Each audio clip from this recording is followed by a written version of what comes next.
Tô tentando fazer o Peugeot ligar. A primeira partida do dia não funcionou. A segunda agora funcionou perfeitamente. Mas tem dessas, né? Vamos de Peugeot 208 Allure 2022. Acabei de sair da academia, meus amigos. Eu preciso passar aqui numa empresa e depois eu vou voltar para trabalhar, me trocar e voltar para trabalhar. Mas é o seguinte, vou comentar algumas coisas sobre o 208 aqui, mais algumas impressões que eu tô tendo e algumas mudanças de opinião em relação ao teste que eu fiz lá em 2020, né, final de 2020, quando o Peugeot foi lançado. Eu peguei uma unidade 0 km Allure 2020, modelo 2021 na época, 0 km, desceu da cegonha, eu peguei, usei até 11.000 km, eu usei exatamente 11.000 km, eu entreguei o carro de volta, ele estava com 11.000 km, 11.007 km, né? E agora eu tô com uma outra unidade parecida, eu fiz dois testes depois, então peraí. Allure 2020-21, era o primeiro Peugeot que lançou 208 da geração nova, testei o carro por 11.000 km, depois testei um Active Pack prata, que era com aquelas rodas, a roda não era diamantada, uma roda bem bonita também. E naquela época o Allure Pack já vinha com teto de vidro, tal, e com esse painel analógico igual desse carro aqui, né? E aí, depois, só para fazer as considerações em relação à versão Allure, depois eu peguei, em 2022, no ano passado eu peguei uma versão Allure 2022 preta, fiz um teste rápido também só para ver o que eles tinham suprimido do carro, e naquela época eu já tinha notado que eles suprimiram o teto de vidro da versão Allure Pack, da versão Active Pack da Allure, né, que era um diferencial importante. Outra questão que eles suprimiram da Allure, muito legal, que era o painel digital. Então ela já tinha o painel digital Allure, não era um item exclusivo da grife. E desde o primeiro teste, lá em 2021, eu falei que o Peugeot era um bom produto, um excelente carro, que o espaço interno era muito menor do que os concorrentes, mas que eu tinha gostado muito da sensação de qualidade construtiva do carro.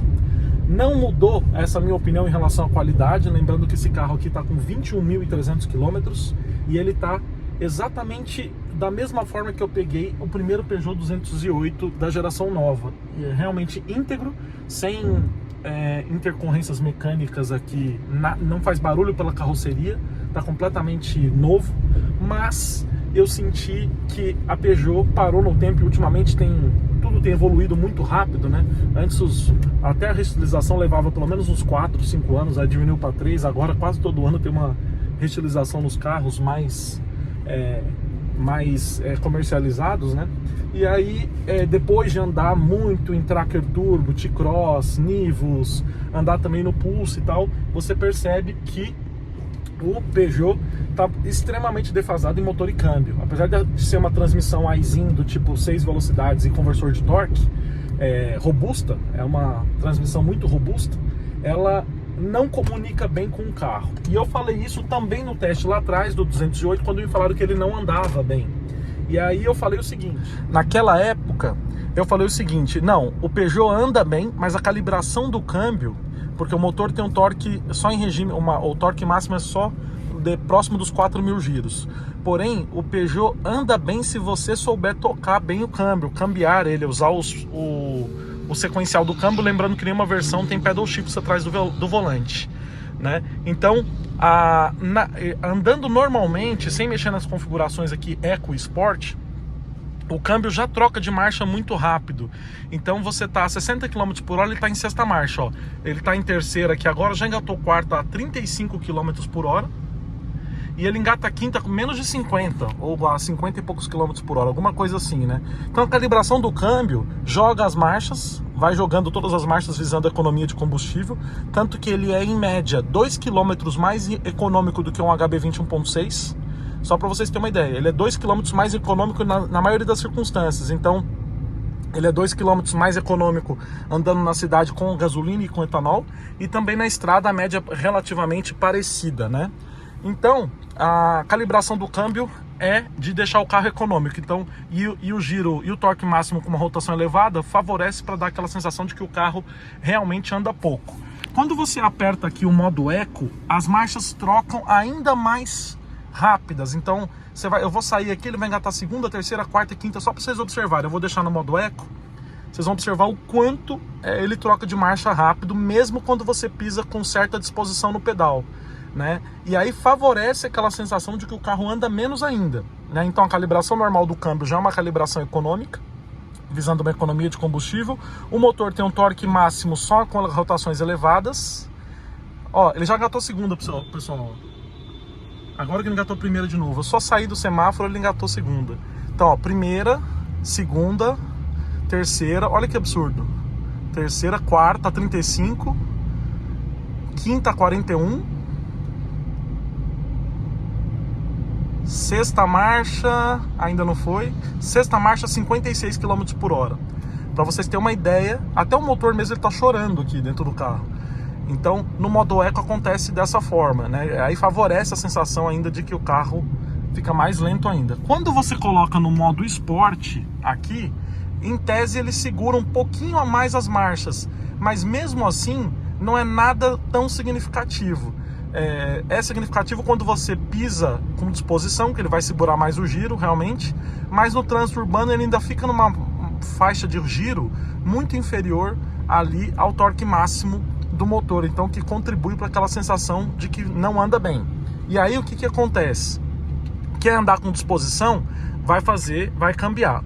Acontece que naquela época eu achei isso conveniente. Hoje, depois de tanto testar os carros, assim, especialmente os carros turbo, eu vi que o turbo consegue aliar um baixo giro de um motor em qualquer circunstância, mesmo andando em velocidades elevadas, né? Então hoje o motor do Peugeot e câmbio estaria em desacordo com a maioria, ou com a maioria dos concorrentes, ou talvez não em desacordo, mas muito aquém da maioria dos concorrentes, né? Então a mesma coisa eu falei em relação ao teste do Cactus, que precisa de uma maior comunicação ali entre freio, motor, câmbio e suspensão. A mesma coisa do Peugeot, né? Precisaria um carro um pouquinho mais esperto no sentido de motor. E isso, uma transmissão CVT com câmbio, uma transmissão CVT com motor 1.0 turbo do Pulse vai deixar esse carro talvez um dos melhores do mercado. O único senão para que todo mundo comprasse seria realmente o espaço interno e ainda talvez a má fama da Peugeot, independente mais por uma questão de burburinhos, né, de boatos, do que propriamente do produto que ela oferece no mercado já há muitos anos. Então a Peugeot melhorou muito nos últimos anos, realmente os produtos são cada vez melhores e talvez um dos melhores do mercado, mas a Peugeot não pode demorar aqui para colocar um motor turbo sob pena de deixar realmente o carro defasado, né? Então quando lançou o Peugeot, ela já lançou o Peugeot com motor 1.6 16 válvulas dos anos 2000. Ou seja, ela já lançou um carro que teoricamente estava com um conjunto motriz velho, né? Velho e confiável, né?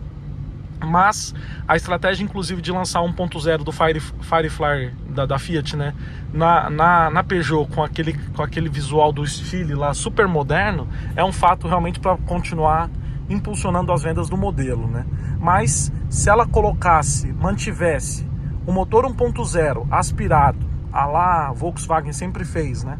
Motor 1.0 aspirado com câmbio mecânico e o motor 1.0 3 cilindros do Pulse com câmbio CVT e manual, algumas versões com câmbio manual e outras com CVT, certamente ia ficar sensacional. É o que está faltando para o Peugeot, porque ele continua um carro excelente, mas pelo conjunto motriz só eu tiraria muitos pontos dele hoje que eu não tirei lá no passado, tá? Então hoje tudo evoluiu bastante. Então andei no Nivus, agora eu vejo quanto o motor desenvolve velocidades boas com baixíssimo nível de ruído e de aceleração, inclusive, né? Aqui não, aqui para você andar, para andar com disposição, você precisa pisar muito. Então eu tô 40 km por hora em quinta marcha. Então você imagina, se eu pisar com disposição aqui, ele vai trocar de quinta para quarta, para terceira e para segunda. A 47 km por hora ainda entra a segunda marcha. Então vocês imaginam, para você retomar com disposição, o quanto tempo ele levaria. Então, câmbio com a disposição soft demais, pouco sensível, né? Então eu acelero aqui, eu acelerei bastante, ele continua em quinta, mesmo acelerando um pouco rápido aqui, né? Agora, você imagina para trocar, se eu quiser dar pé agora para ultrapassar e desenvolver uma velocidade maior, certamente vai demorar muito para ele conseguir embalar, né? Se você já tiver no sequencial, aí a situação vai ser diferente, você vai achar que ele anda bem, porém com muito ruído aqui passando para dentro, que você vai ter que andar entre 4.000 e 5.500 rotações. Agora, algo que é fora do comum de bom é a suspensão do Peugeot. Essa aqui tá quietinha ainda, muito silenciosa, mesmo com essa quilometragem que já é um pouquinho, né, já dá para sentir as primeiras impressões. E outra coisa, a direção extremamente direta e comunicativa, suspensão macia e freios extremamente modulados também, muito gostoso de dirigir. Tava com saudade de dirigir o Peugeot porque, criancinha pequenininha na rua, sozinha com a mochila nas costas. Então é realmente muito, muito gostoso de dirigir aqui.